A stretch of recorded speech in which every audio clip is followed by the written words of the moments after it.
In 1974, a famous television host told Muhammad Ali on live television in front of 40 million viewers, "You're just someone who throws punches, uneducated, uncultured, someone who knows nothing beyond the ring." This was a deliberate humiliation, a denial of Ali's intelligence, his worth, his humanity. Everyone expected Ali to explode in anger, to start a fight. But what Ali did in the next 18 minutes brought that host to tears on live television and forever changed how America saw black intelligence, art, and humanity. ABC Studios, New York, February 8, 1974.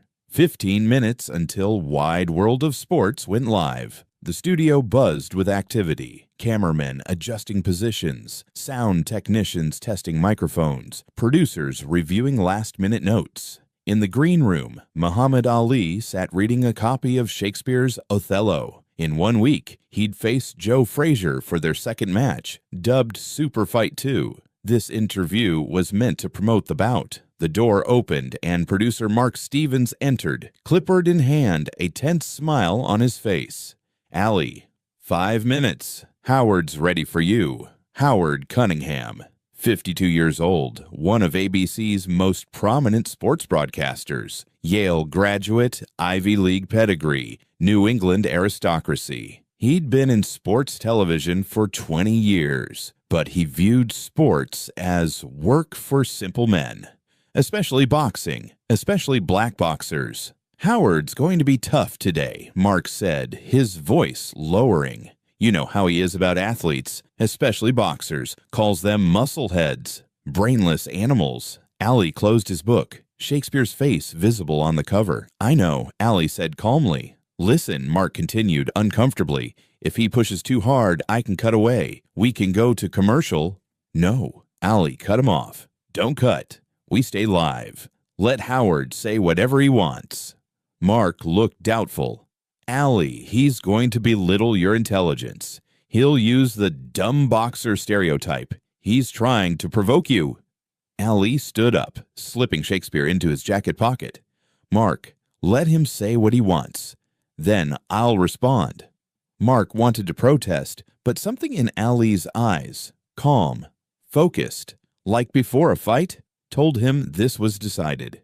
"Just be careful," Mark said finally. "Howard's got a sharp tongue, and 40 million people will be watching." Ali smiled. "Good.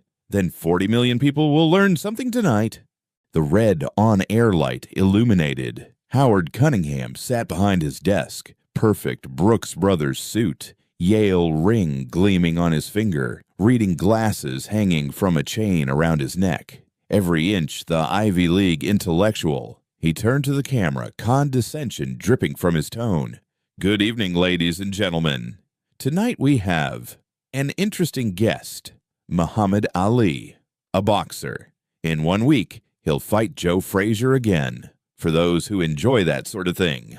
Welcome, Ali." Ali walked onto the set, hand extended. Howard shook it, but the grip was limp, distasteful, as if Ali's hand were dirty. Ali sat down, smiling, but his eyes saw everything. Howard began glancing at his notes.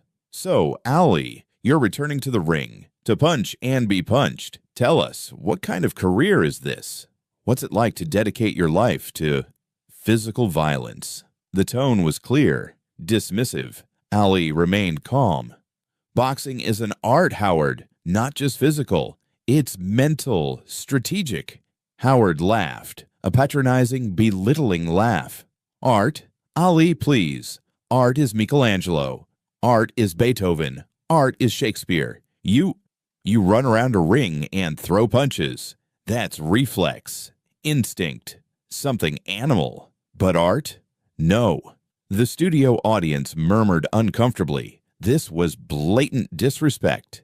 Ali maintained his smile. "So you like Beethoven, Howard?" Howard raised his eyebrows, surprised. "Of course. I'm a classical music enthusiast.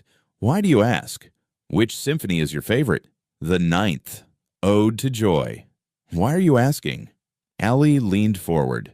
"Because I love it too, especially the fourth movement, the choral section. Alle Menschen werden Brüder. All men become brothers. Beautiful, isn't it? Howard's face froze. You know German? A little. Ali smiled. Enough to read Beethoven's lyrics. And Howard, I noticed something. Beethoven wrote the Ninth Symphony when he was completely deaf. He couldn't hear the music, but he could feel it in his body, in the vibrations. Just like boxing. When I enter the ring, I feel the music, my opponent's rhythm, the tempo of footwork, the melody of punches. This is an instinct, Howard. This is composition. The audience began to applaud. Howard looked panicked. This wasn't going according to plan. Interesting theory. Howard tried to recover, his voice harder now. But Ali, let's be honest here. You didn't even finish high school. You never went to college. You don't read books. You're an athlete. Athletic talent, yes. But intellectual capacity, cultural sophistication, these aren't your domain. He paused, removed his glasses, cleaned them in a patronizing manner. You're just someone who throws punches. Uneducated, uncultured, someone who knows nothing beyond the ring. Silence. 40 million Americans watch their screens. And Ali reached into his pocket and pulled out a book. Shakespeare? Othello. He placed it on the desk in front of Howard. Do you know what this is, Howard? Howard looked at the book uncomfortably. Shakespeare, Othello. Everyone knows. Which scene? Ali interrupted. What? Which scene is your favorite? In Othello? Howard stuttered. Act 3, I suppose. When Iago... Act 3, Scene 3, Ali completed. Iago tells Othello the lie that Desdemona has been unfaithful. And Othello, powerful, brave, General Othello believes him. Why? Because Iago is white. Because Othello, deep inside, doubts himself. I am just a Moorish soldier. I am uneducated, uncultured. How could someone as noble as Desdemona love me? Ali paused, looking directly into Howard's eyes. Shakespeare wrote this play 400 years ago, but it's still relevant. Because there are still people like you, Howard, who think a black man can be strong but never intelligent. A black man can fight but never think. Howard's face reddened. I didn't say that. You did. Ali's voice rose but remained controlled. You said exactly that. Uneducated, uncultured, knows nothing beyond the ring. You said it on live television in front of 40 million people. Ali stood up, began pacing the stage, his hands moving as he spoke. Let me tell you something, Howard. I grew up in Louisville, Kentucky, in the black neighborhood, and our school, the black school, couldn't get books because the white schools got them first. Our school got the old books. Torn pages, missing covers, sometimes 10 years old. But I read every night because my mother would say, Ali, they'll see your muscles, but they won't see your mind. Not until you speak. So read, learn, prove yourself.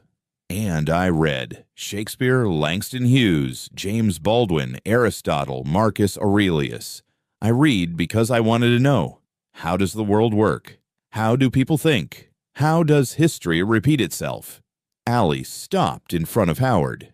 And then I became famous, world champion. And people like you, looked and only saw the muscles. He's just a boxer. He just throws punches. No brain. But Howard, I prepare strategy before every fight. I analyze every opponent's style. I study their weaknesses, their strengths, their psychological tendencies. I write poetry, prediction poems about which round I'll win. I manipulate the media, creating my own image, controlling it. This isn't just muscle, this is strategy, psychology, art. But you don't see it because I'm black, and in your world, black men can't think. The audience erupted in applause, but Ali raised his hand for silence. He wasn't finished.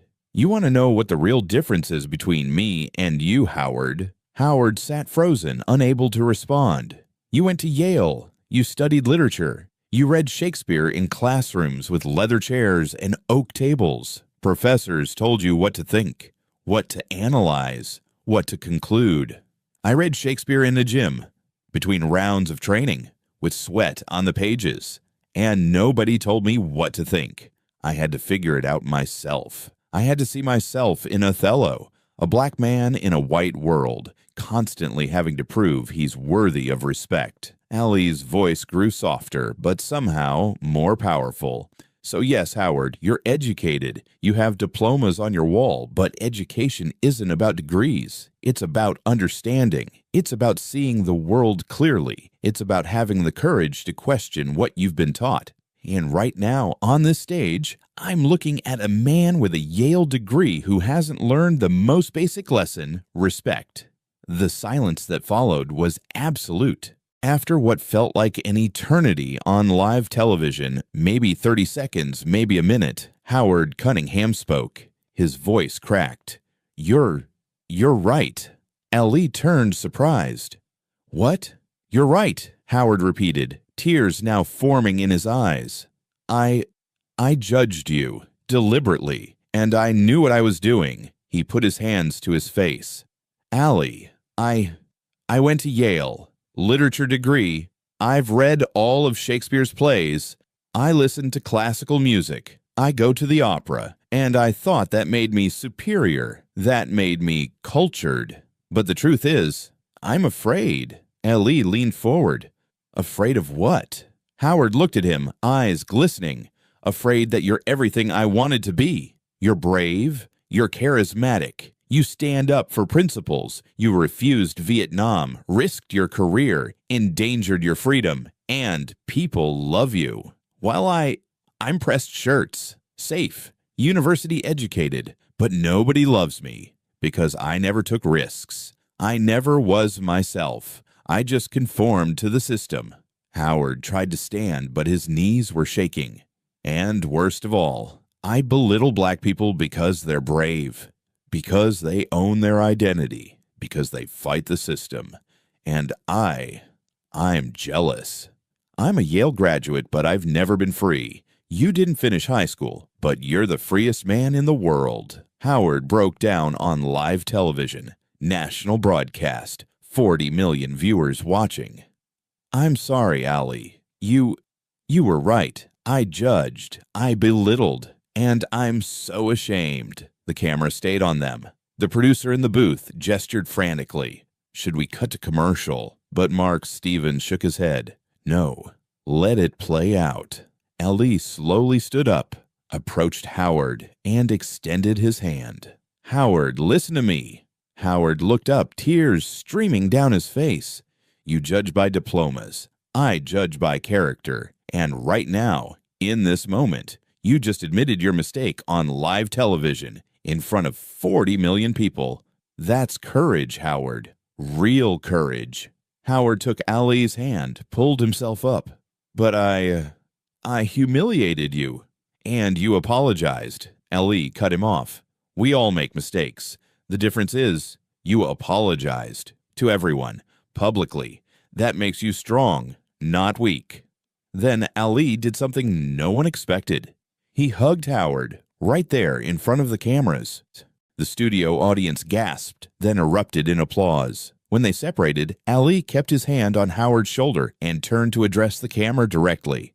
America, listen to me. Education isn't in diplomas. Education is in character. Howard taught me something today. Honesty, courage, forgiveness. And I thank him for that. He looked back at Howard. You know what the real problem is? We've been taught to measure intelligence by where you went to school, by what degrees you have, by whether you talk like professors. But intelligence is about curiosity. It's about asking questions. It's about having the humility to admit when you're wrong. Howard has a Yale degree. I don't have a high school diploma. But tonight, we both learned something. We both grew. And that's what real education looks like. The applause grew louder. People in the studio audience were crying. In living rooms across America, 40 million viewers sat transfixed. This was supposed to be a sports interview. It had become something else entirely. Howard wiped his eyes, took a deep breath, and spoke into the camera. I've been a broadcaster for 20 years. I've interviewed hundreds of athletes, and I've treated many of them, especially black athletes, with the same condescension I showed Ali tonight. I dismissed their intelligence. I reduced them to their physical abilities. His voice grew stronger. And I was wrong. Profoundly wrong. Muhammad Ali isn't just a great boxer. He's a great thinker, a great speaker, a great human being. And I'm sorry it took him calling me out on national television for me to see it. He turned to Ali. Thank you for not walking away, for teaching me, for showing me what I couldn't see. Ali smiled, that famous Ali smile, warm and genuine. Howard, you want to know the secret? What secret? The secret to real intelligence. It's this: never stop learning, never stop questioning, and never assume you know everything about someone based on how they look or where they came from.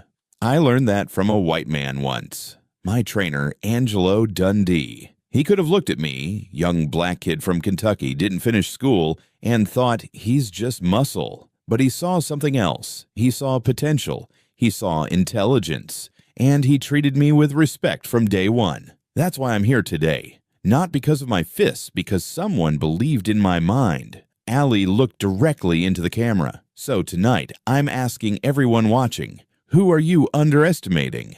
Who are you judging by their appearance instead of their character? Who are you dismissing because they don't fit your idea of what smart looks like? Because maybe, just maybe, they're smarter than you think. And maybe you're missing out on learning something incredible. The show ran 18 minutes over. Nobody cared. The next day, newspapers across America led with the story, television's most powerful moment. Ali defeats racism on live TV with love. The New York Times wrote, last night, Muhammad Ali once again proved that his greatest weapon isn't his fists, but his intelligence and compassion. The Washington Post, in 18 minutes, a simple boxer taught an Ivy League graduate more about humanity than 4 years at Yale ever could. Howard Cunningham received over 25,000 letters in 1 week from black families. Thank you for being honest. For the first time, we saw a white man admit his prejudice on live television and actually mean it. From white families, you taught us. We were prejudiced too. We're not anymore. And most importantly, from universities, Harvard, Yale, Princeton. They wrote, we would like to invite Muhammad Ali as a guest speaker to teach our students about leadership, character, and intelligence. Ali accepted. Between 1975 and 1980, he spoke at over 50 universities, and at every speech, he said the same thing. A diploma doesn't make you educated. Character makes you educated. What nobody expected was how that single 18-minute segment would change American television forever. Within a month, 3 major networks announced new policies. No more athlete stereotyping. Treat all guests with equal respect. Black sports journalists who'd been relegated to color commentary roles started getting hired as lead anchors. Howard Cunningham himself underwent a transformation. He requested to interview more black athletes, more minority athletes. But this time, he did his homework. He read their backgrounds. He learned their interests beyond sports. 6 months after the Ali interview, Howard sat down with tennis champion Arthur Ashe. Instead of asking only about tennis, he asked about Ashe's activism, his reading habits, his views on education. The interview was so well received that it won an Emmy. Howard's acceptance speech was simple. I owe this award to Muhammad Ali. He taught me that my job isn't to diminish my guests. It's to illuminate them, to show the world who they really are, not who I assume them to be. But the deepest impact wasn't in television ratings or Emmy awards. It was in the letters. thousands of them from young Black Americans. I'm 17. I want to be a writer. Everyone tells me Black kids should play sports, not write poetry. But I saw Muhammad Ali quote Shakespeare on TV, and I thought, maybe I can do both. I'm in college, engineering major. My professor said I was surprisingly articulate for someone from my background. I was about to drop out. Then I saw Ali's interview. Now I'm staying, and I'm going to prove him wrong. I'm 12. I thought being smart meant acting white, but Ali showed me. Being smart means being yourself. Ali kept every single one of those letters, stored them in boxes in his home. And years later, when people asked him about his greatest achievement, he wouldn't talk about the thrilla in Manila or the rumble in the jungle. He'd point to those boxes. "These letters," he'd say, "these are my real championship belts." Howard Cunningham was 72, retired from broadcasting. One day, he called Ali. "I need to tell you something." They met at a small cafe in New York. Quiet, private. Howard handed Ali a thick, leather-bound journal. "What's this?" Ali asked. "My diary, 20 years. I started it the night after our interview in 1974. I wrote every single day, and today, I wanted to give it to you." Ali opened the first page. February 8th, 1974.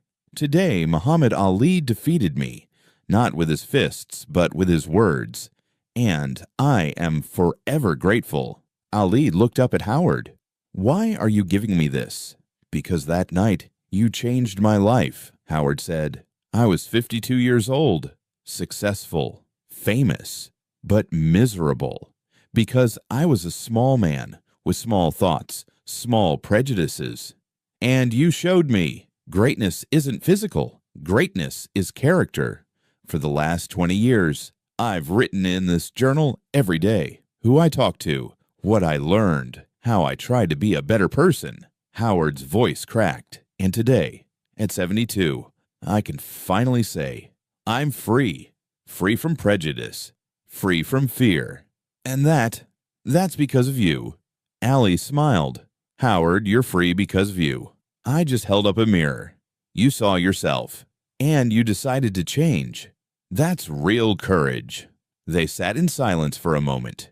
Two old men, one white, one black, one Ivy League, one self-taught, but both educated where it mattered, in character. Howard finally spoke. "Can I ask you something?" "Anything." "That night, when I said all those terrible things to you, you never got angry. You never lost your temper. How?"